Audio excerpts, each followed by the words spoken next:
An alderman who's awaiting sentencing for his involvement on January 6th at the U.S. Capitol is making waves closer to home, actually in Warsaw in Wyoming County, where a confrontation with sheriff's deputies kicked off a frenzy on social media. News 4 Investigates sits down with Daniel Warmis, a self-described journalist and YouTube content creator. Luke Moretti reports.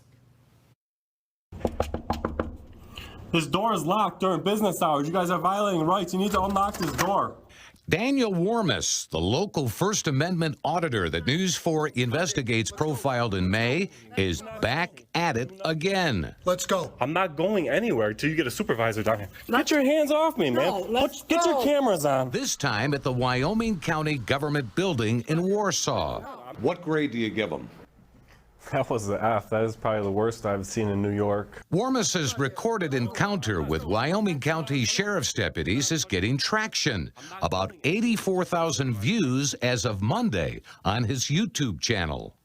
I'm a free citizen. You don't have a right to do this. Let's go. You're going to regret this. Good. Those who follow Warmis on social media are lashing out at the sheriff's office for the way he was handled by deputies. Some of the comments are what could be described as spirited. A lot of people don't know their rights, and that's part of why we do what we do. But many on the receiving end of his audits, like government employees and law enforcement, don't always get what he's trying to do, which is to test constitutional protections. But some say he pushes the envelope to get a reaction.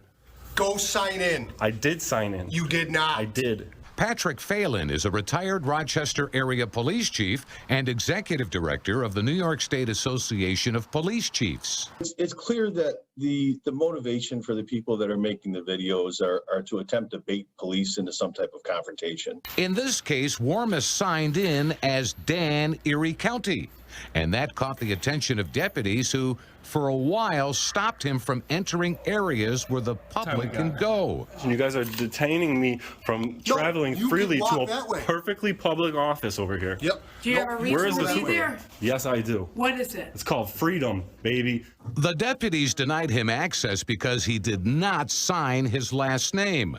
Warmis argues that's a form of being ID'd and a violation of his rights. Constitutionally protected activity, what I was doing in there, and got shoved out of the building because I didn't waive my Fourth Amendment right of not IDing. If they're standing in a place where they can legally be and they're videotaping something, you just let them. And, that's what they want, is for you to engage with them. Even the top guy, Sheriff Greg Rudolph, makes an appearance at one point and gets an earful from Warmis. What is going on here? You guys are violating my rights. There's no rights being violated. There's no rights being violated? I can't go to the county clerk's office because of why? Because of the camera? I'm sure you're going to get there at some point. When you educate your officers about my First and Fourth Amendment rights. Warmis says he tries to be cordial and professional, but admits the encounter fired him up to the point of using some colorful language. You guys are pignorant. That's the new term today for you guys, is pignorant. You guys are being pignorant to the law. Now looking back, do you think it was appropriate to say that? Maybe to say the word pignorance once and explain what pignorance was. But after I got in the building and I'm walking by the guy and I'm like, I'm just here filming pigs. But I mean, like, that was inappropriate. I probably shouldn't have done that. Reluctantly, Warmis eventually goes back to the front desk and signs in with his real last name. At that point, he's given access to walk around and record in publicly accessible areas and offer this bit of an on-camera commentary. Is this America or is this Wyoming County? Because in America, we're allowed to do this. Wyoming County Sheriff Greg Rudolph declined an on-camera interview and would not respond to specific questions about the way Warmis was handled. But he does tell News 4 Investigates that the sign-in sheet has since been removed. Luke Moretti, News 4.